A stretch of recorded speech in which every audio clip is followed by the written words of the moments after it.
Mr. Simpson, would you please stand and face the jury? Mrs. Robertson. Superior Court of California, County of Los Angeles, in the matter of the people of the state of California versus Orenthal James Simpson, case number BA097211. We, the jury, in the above entitled action, find the defendant Orenthal James Simpson not guilty of the crime of murder in violation of Penal Code Section 187.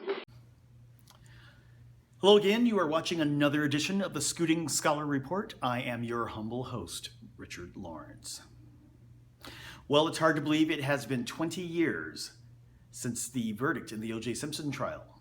We'll get back to that in a moment, but first, while we haven't lost yet another presidential candidate, we are saying goodbye to this man. So this morning I informed my colleagues that I would resign from the speakership and resign from Congress at the end of October. That's right. Speaker John Boehner, Speaker of the House John Boehner, has decided to leave his post as Speaker as well as his congressional post effective later this month. Now, with the infamous 2013 government shutdown during his watch, and another one that we just barely avoided only a few days ago, Boehner's legacy, I would say at least, is somewhat tainted. And let's think about it. When the only person that seemingly gives you any accolades at all is the president, and he is from the opposition, that's really saying something. I heard a number of instances where either members of the House and or a number of Republican constituents actually cheered when they heard the news that Boehner was leaving. Now, the big question is, who will replace him? Now, the leading candidates are Kevin McCarthy, a congressman from here in California, from the Bakersfield area, and Daniel Webster from Florida. There is one ironic thing about Webster, is that his district is going to be, he's going to actually be in a much tougher congressional district when the elections come up in 2016. So we will see, if he were to win Speaker of the House, if he will even be able to hold on to his seat, let alone hold on to the speakership. The odds-on favorite, though, is still McCarthy, who is currently the majority leader in the House of Representatives. So we will only see what happens there. Now, since, believe it or not, Boehner, though, was actually somewhat of a moderate when it comes to Republican politics, we will see what happens in terms of how things change if the more conservative wing, the Tea Party, as it were, wing of the Republican Party of the GOP, will actually begin to have even more influence and give the president even more fits as he winds up his second term in office. So time will only tell. In the meantime, though, I did want to give a salute, though, to soon-to-be former Speaker and former Congressman John Boehner. Here's to you. Now for my bigger story, though, and that is the OJ Simpson trial. Like I said before, this October 3rd, which if you are watching this when I posted, was just the day before on October 3rd, Saturday, October 3rd, or whenever you're watching this. It's most likely the anniversary has just recently passed, but October 3rd marked 20 years since that verdict was read in the downtown Los Angeles courtroom. Now, where were you on October 3rd, 1995? I know where I was. I was at work. At the time, I was working at AirTouch Cellular down in Irvine, California, in Orange County. And I can still remember I was in a satellite office, and we had a break room that had a television, and pretty much everyone in the building gathered in the break room to watch the verdict being read. There were no cheers, but I still do remember some tears. I remember one coworker distinctly. I don't remember her name now, but I can still see her gasping and bursting into tears when that not guilty verdict was read.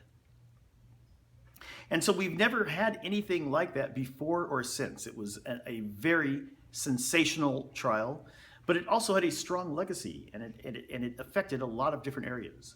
For instance, the OJ trial, of course, took place between 1994 and 1995, basically for about 14 or so months. The proceedings took place, and it had a profound effect in this way on the city of Los Angeles. For instance, LA was still licking its wounds after the 1992 Rodney King verdict, or I should say, well, the verdict in the Rodney King trial, which then led to riots taking place in the southern part of the city, right? Well, actually, throughout a lot of Los Angeles County per se. And LA had kind of fallen upon hard times in a way.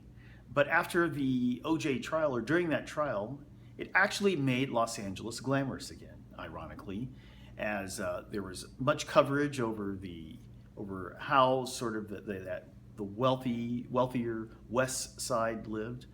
Words like Gretna Green and Bundy Drive and Brentwood and Mezzaluna became almost household words at the time.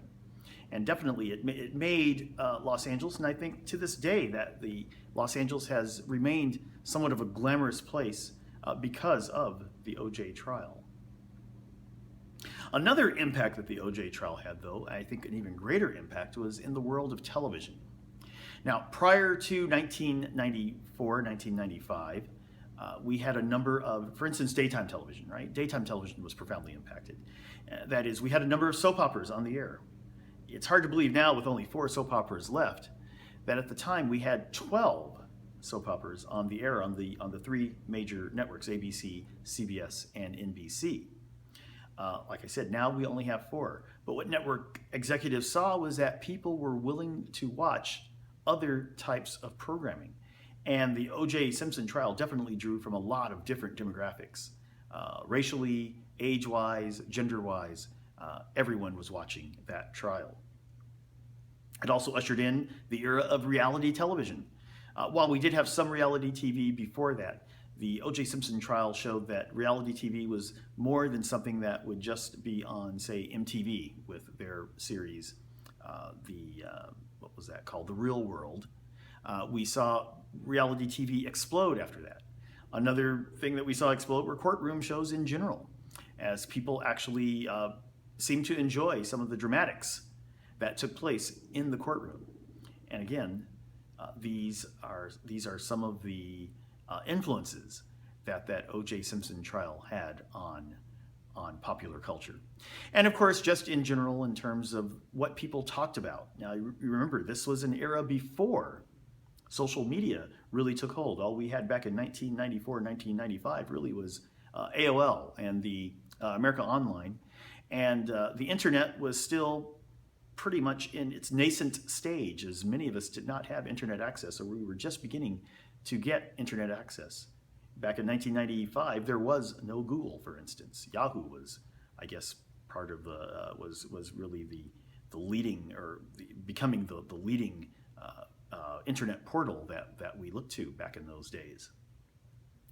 But yes, so you can imagine what would it be like now had the O.J. Simpson trial took place today, with Twitter and with Facebook, and with our 24 news cycle being even greater than it is now.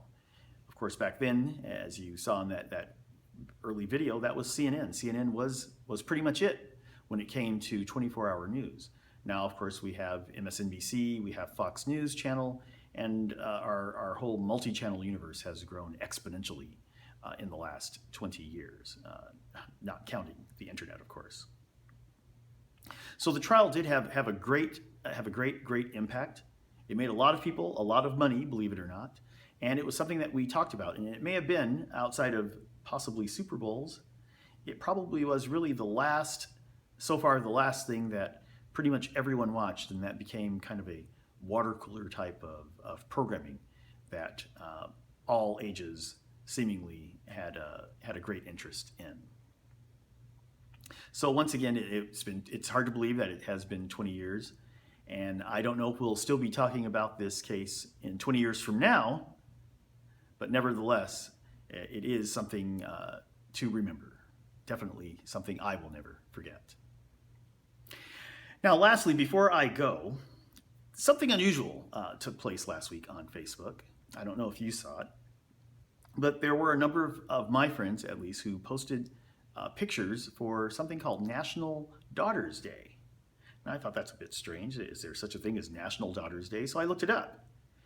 Actually, what sparked my interest is my cousin, her husband, had posted a picture of their daughters on Facebook for National Daughters Day. And I thought that was a bit strange. So I looked it up and I saw that, well, there was a National Sons and Daughters Day in August. So I wrote her about it. And she said, no, it was supposed to be yesterday. And I guess what had happened is that Facebook made up, or someone made up, this National Daughters Day. So I did find it a little bit unusual. Nevertheless, I thought that it still might be appropriate for me to also honor my daughter, a belated Happy National Daughters Day. Now, some of you might or might not know, I do have a daughter. She's 20 years old. Her name is Yasmine. This is an older photograph of her. Unfortunately, we don't have the sort of relationship that I wish we had. And so I'm sort of trying to reach out to her today through the magic of the internet and through video. And perhaps if she's watching, I just want her to know that I still think about her every day, or I think about you every day, Yasmine. I love you. And I do hope that someday very soon, our relationship can be the relationship that I would like it to be, and I hope that you do too. Anyway, on that note, I have to scoot. That's right. It's yet another program is being wrapped up. Believe it or not, this is the 10th anniversary of the Scooting Scholar Report. Well, not really the 10th anniversary, the 10th episode, but I still call it an anniversary anyway. So believe it or not, we have done 10 episodes of this show, and I hope to do many, many more. Anyway, I thank you so much for joining me. Don't forget, I would love to continue our conversations online. You can find me at RJ Lawrence Jr. What should I say, RJ Lawrence Jr.? I should say on Facebook.com/RJ Lawrence Jr., at thescootingscholar.net, and at Twitter, where I'm at RJ Lawrence Jr. I guess that's what I should have said. And on Facebook, it's really Facebook.com/thescootingscholar, not RJ Lawrence Jr. Anyway, all those mistakes aside, thank you again so much for joining me. Please tell your friends, and I hope we get to see each other again next week.